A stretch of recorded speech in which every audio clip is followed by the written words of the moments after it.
Hello Dungeon Fighters, my name is Losthalia, Explorer Club is Box Knight, and this is my Bakal Raid Normal Lowest Percent Guide. Just enough info to make you dangerous to the Tyrant King of Dragons. First is the map. Default key is Insert to bring it up. The map has all the info we need to plot out our pathing. It'll look a little bit different in the future, as Neople are updating it soon TM for clarity's sake.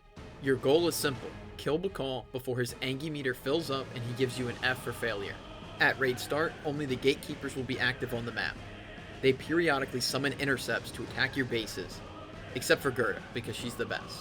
One of the strongest openings is Red Hero, Yellow Sidekick. In this opening, Red takes Petrilisk, Yellow takes the intercept nearest Zamir, and Green takes the other intercept. The party leader should use the teleporter when first deploying or redeploying after retreat to position tactically on the map. After a party challenges Petrilisk, one of the big three dragons will wake up and the other two will be put on timers to wake up. While the big three dragons are alive and awake, their zone is active and they periodically increase the Angie meter if no one is fighting them. To deal with the dragon's zone of influence, a party must kill a dragon from another zone that has the corresponding debuff immunity. For Hismar, it is stun, for Spirazzi, it is poison, and for Skasa, it is freeze. In the raid shown, Red has slain Petrilisk and is headed towards Gherda for the stun immunity buff that she carries. After Gherda, Red will make for Hismar. Yellow, meanwhile, has bested their intercept and is now headed for Zamir for the all immunity buff that he carries. After Zamir, Yellow will challenge Nympha. Green is currently chasing after a weakened intercept that has broke past them. Once victorious there, Green will head to the main hall to face the Cruel King himself. Highlighted in white are the Dragonoid Warrior and Sleepy Eye Rotund. These bosses spawn in random locations with randomized party or raid buffs. When a party has downtime or it is convenient, these bosses should be beaten like the pinatas they are. To sum up the core loot, Red focuses on killing the big three dragons, getting immunity buffs and laying low gatekeepers as they go, while Yellow and Green take turns staving off intercepts, fighting Bakal, and lending support to Red when able. Now to talk about the dragons. We'll start with the denizens of the Prison of Mortal Kombat, Hismar's domain.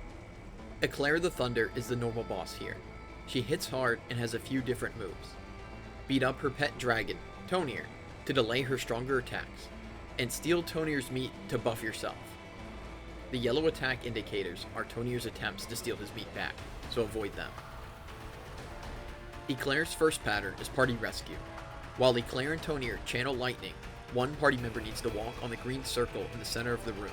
That player will then have to rescue their party and jump into the tornado just before the burst bar at the bottom of the screen fills up. Jump in too early and your party is toast.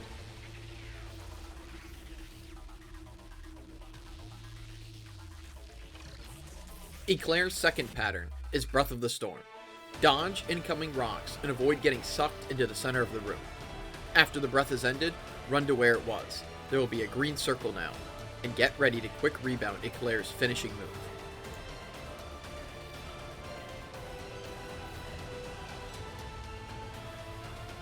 Eclair's third pattern is Pushback. Stand behind Eclair while dropping targeted lightning bolts on her head to prevent her from pushing all the way to the end of the room and killing your party. In the Ruins Flower Garden dwells the wicked dragon Nympha, Hismar's gatekeeper. Nympha's sole mechanic is the flower color that she assigns based on party position. P1 and P2 are yellow, P3 and P4 are red.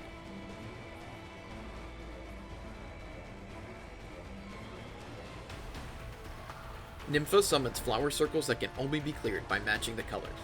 The first pattern has 2 circles and then another 2 circles. Clear these as they spawn.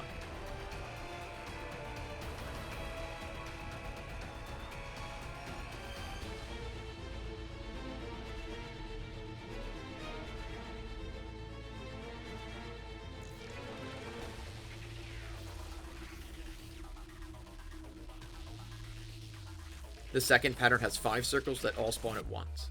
Clear the top 2, then the middle, then the bottom 2. the middle will always require everyone to clear it. The third pattern has 6 circles spread evenly around Nympha. Without prior communication, this pattern is very difficult to clear. I recommend players prioritize circles that have the fewest flowers and that only require their color flower. Once only a couple of circles are remaining, the party can easily solve the pattern organically.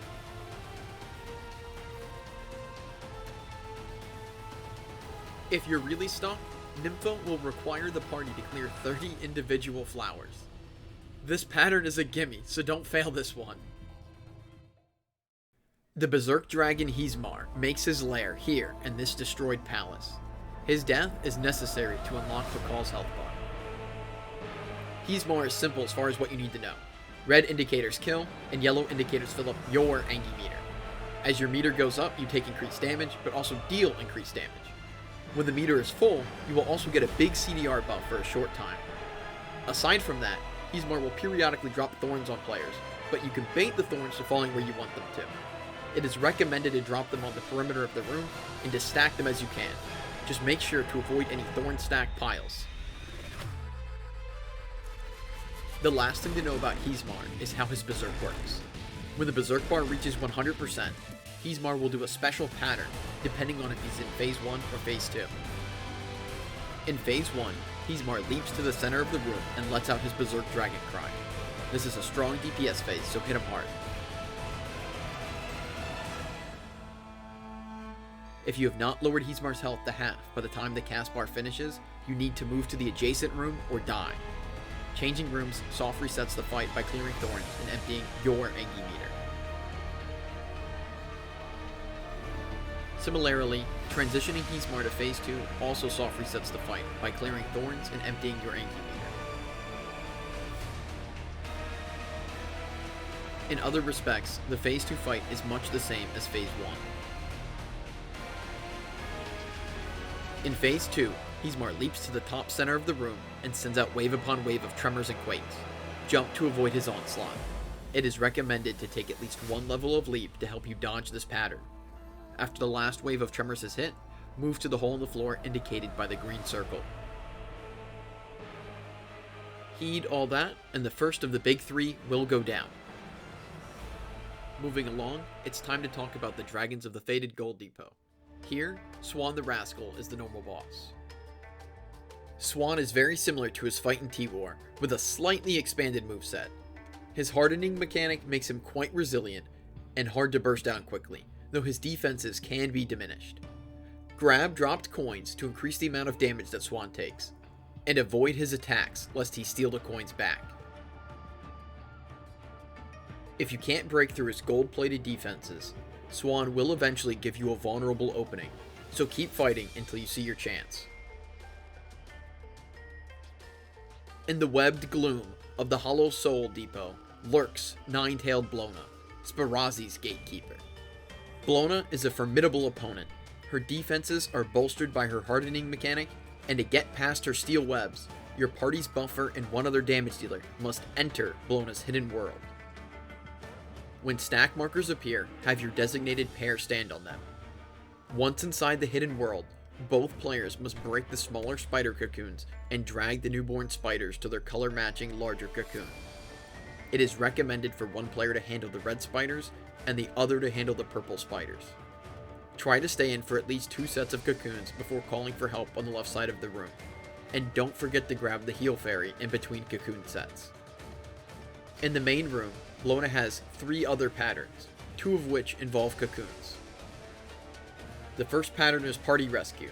You must match the color of all of the link cocoons to that of your trapped ally. Stand on a link cocoon to change its color. It is recommended to free your party members left to right. Avoid standing on the red webs as they explode and will kill you. The second pattern is Color Reverse. You must change the cocoons on the ground to be the opposite color of the cocoon that Blona has suspended in the center of the room. As before, stand on a cocoon to change its color. The third pattern is Creepy Crawlies. Spiders flood the room, and if the spiders are tied to you, drag them over to Blona and duck out of there before you get blown the hell up. The Death Dragon Spirazzi abides here in his mire of tormented souls. His death, too, is necessary to unlock Bakal's health bar. The battle with Spirazzi is split between slaying the dragon himself and liberating the souls the villain seeks to consume. During the poison discharge pattern, the party must split up in the outer rooms and gather the soul orbs that Spirazzi seeks to consume. Orbs can be found floating freely on the ground in the cardinal rooms and can be taken from defeated zombies in the inner cardinal rooms. When the cast bar empties, any orbs not collected will be absorbed by Spirazzi to empower his vengeful poison. Now return to damaging Spirazzi. He is exceptionally vulnerable after using poison discharge, so use your cooldowns and push your damage through. Note that each orb increases the bar by 20%, and at 100%, his vengeful poison levels up, increasing in potency. The fight cycles between these two patterns, pausing only for the phase transition, until the curtain falls upon this dragon of death. There is one small change that happens in phase 2. Right before poison discharge, Spirazzi will put some players into a state of undeath that slowly drains their health. To return to normal, the player must pick up a red soul orb to restore their vitality. This undeath effect also occurs when a player dies, so you can see it in the first phase as well, though try not to die. The green soul orbs dropped by the zombies in the center room provide healing, so use those to stay alive and out of the undeath state. Let's discuss the recommended spread for poison discharge. In party order, the first DPS goes to the top left room, the second to the top right, the third to the bottom right, along with the buffer. Everyone should clear their rooms, grabbing free orbs as they go, and then make their way toward the bottom left room. The buffer will grab the orbs for the third DPS, so they can hurry along to the bottom left room first. Heed all that, and the second of the big three will perish. Steitze of Lightning keeps vigilant watch in the Dark Cloud Tower, Skasa's domain. Steitze is also very similar to his fight in T-War, with a singular noteworthy new pattern. His strikes carry the fierceness of a lightning bolt, so trade with him at your own peril. Whenever you are marked with the ball of yellow-black lightning, move to one of Steitze's spears and wait until the lightning is guided to it. For his new pattern, Steitze will channel Strike Them Down at the bottom of the screen, and you must clear all of his spears from the room by catching incoming lightning, indicated by the green circles, and guiding that electricity to one of his spears to destroy it. If your party spreads out and has their hands on the keyboard, this should be an easy, successful pattern into an impactful damage phase. At the heart of the fixed pond awaits a goddess beautiful as crystal. She is Skasa's gatekeeper. She is Gherda of the ice. Gherda continuously summons ice petal lotuses that bloom into hostile ice dragons.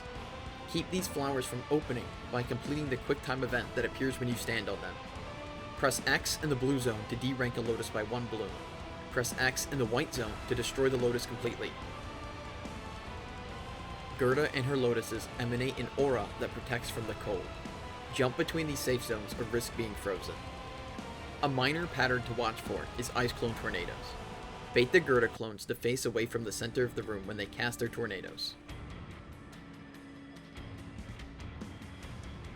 Her last pattern of note is Gherda's Garden. Your party must destroy 24 ice petal lotuses before the cast bar empties. Like before, full blooms create ice dragons to attack you, and the floor is ice, so jump over the gaps. Ice orbs also chase you, but a quick reposition will give them the slip. When you succeed, Gherda will become quite vulnerable, and that, ideally, will end the fight. With Gherda now felled, you can carry on to Skasa. In this palace of biting cold and creeping frost, it is the ice dragon Skasa who reigns. Victory over this icing death will also unlock Bakal's health bar.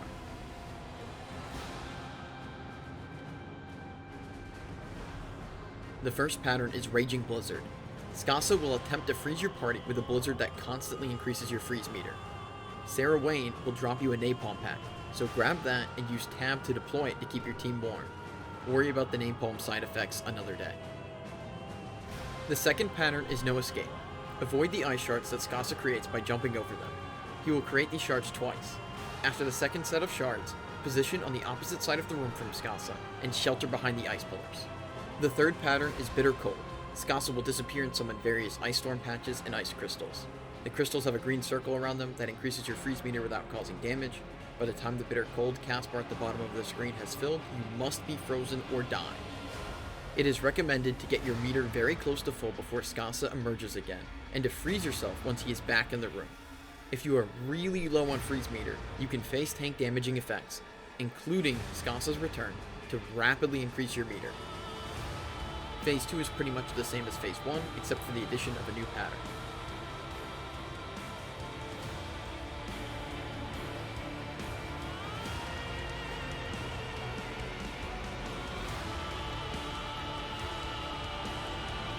The final pattern for Skasa is worse than death. Yes, that's right. Neople has finally figured out our one true weakness: physical activity.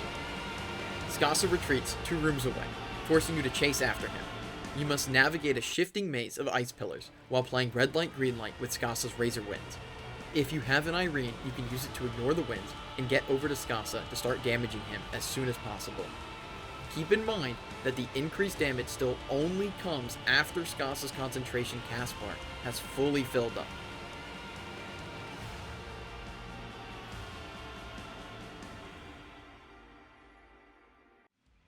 At the main hall awaits a special gatekeeper, Petrilisk, the magic basilisk, the dragon who turns men to stone.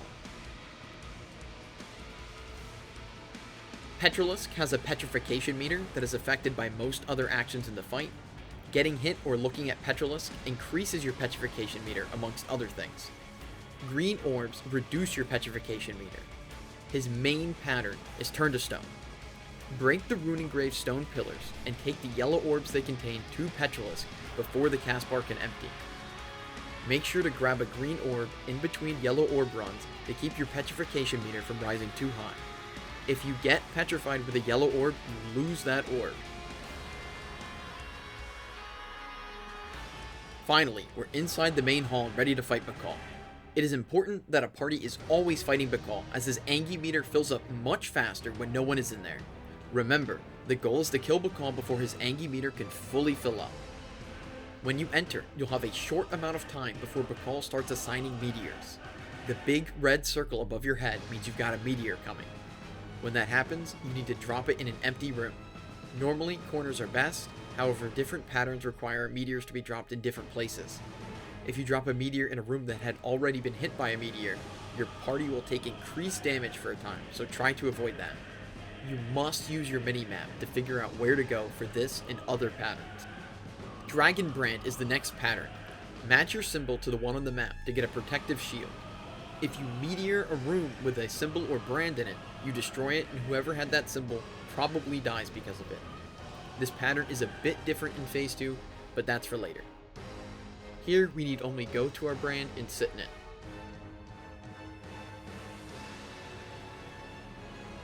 The next pattern is Dragon Arena. The buffer will move to stand in the sword that Bakal throws down. This will put them in an arena of flames as they try to survive Bakal's fury. The rest of the party will be moved out of the center room and needs to kill the Dragonoid soldiers and collect orbs in the outer rooms. The rooms with soldiers and or orbs are marked with an exclamation mark warning sign. The buffer must survive and the counter must not hit 100 or the pattern fails.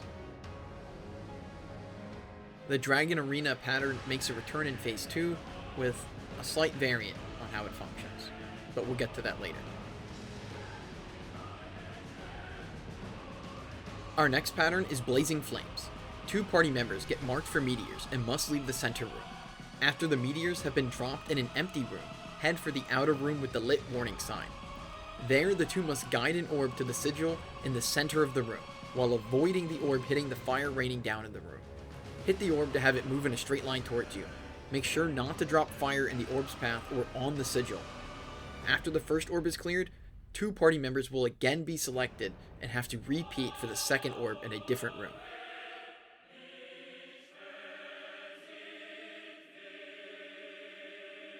This pattern is Karmic Orbs. A player will be chosen at random and will see 3 darkened circles above their head. They must leave the center room and collect 3 orbs from the outer rooms. Rooms with orbs are once again marked with the warning sign on the minimap. However, the 3rd orb collected must be the last orb in the room. After collecting the 3rd orb, the player will be trapped and another player in the center room will be chosen to continue the pattern. The second player must rescue the first player by hitting them out of their imprisonment, and then continue collecting orbs in the same fashion as the first player. A meteor will fall in a room where a third orb was collected. The last pattern in Phase 1 is Dragon Spirit. It's very similar to Dragon Arena, however, no one is forced to stay in the center room. The party must still kill Dragonoid soldiers and collect orbs from the outer rooms, marked again with the warning sign. Collect until the counter hits 0.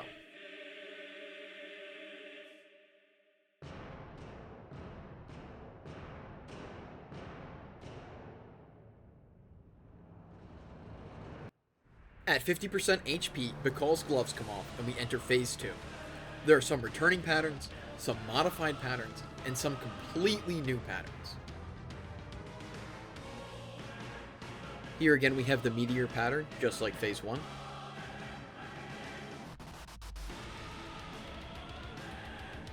Here we have a new pattern, Annoying Backdrop Bakal.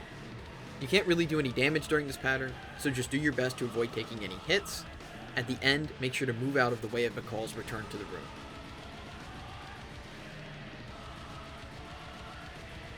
This pattern is the Phase 2 variant for Dragon Arena. The buffer will once again stand on the sword thrown by Bakal. However, everyone will stay inside the room this time.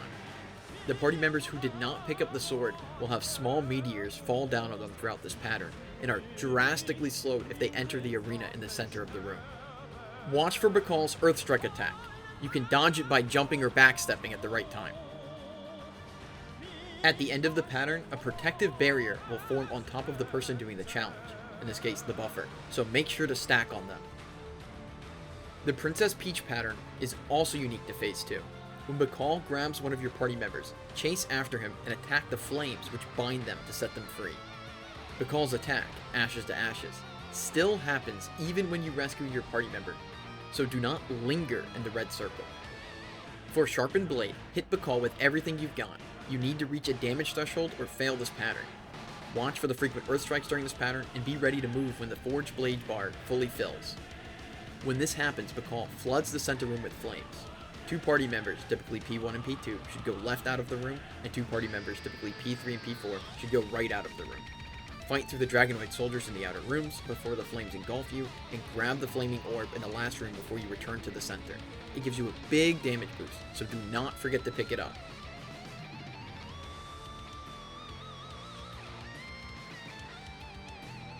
The Dragon Brand pattern makes a return in Phase 2.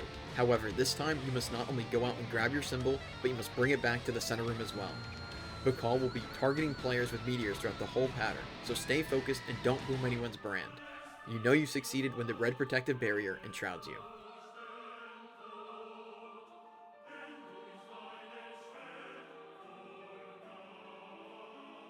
The last pattern in the whole raid to be discussed is Shapes. Bakal gives your party 1 minute to hit all 9 shapes, these orbs with dragon-themed symbols, in the correct order with no more than a few seconds between each hit. The order is different each time, however the 9th shape will always be the room that Bakal was in when he started the pattern. There is a built-in solve for this as the game shows you what your next symbol is going to be. It wants you to go P1, P2, P3, P4, P1, P2, P3, P4, P1. However, if anyone is dead, the game will account for that when it shows you what your next shape is. Similarly, if you res during this, it will readjust everyone's shape to account for that. The 3 things to keep in mind: don't die to the fire doing the pattern, go to the correct shape, and give your party members almost the full time limit before you hit your shape so they can get where they need to be. Thanks for watching. That's the guide. I know there are a few dragons we didn't cover, namely the Steel Dragon Tank, the Rage Dragon Brute, Sleepy-Eyed Rotund, Zamir, and the Dragonoid Warrior. Just burn these dragons down when you fight them and avoid standing in any damage indicators, and you won't really have any problems from these lot. The guide turned out a little longer than I wanted, but hopefully it helps you on your dragon slaying journey. Thank you.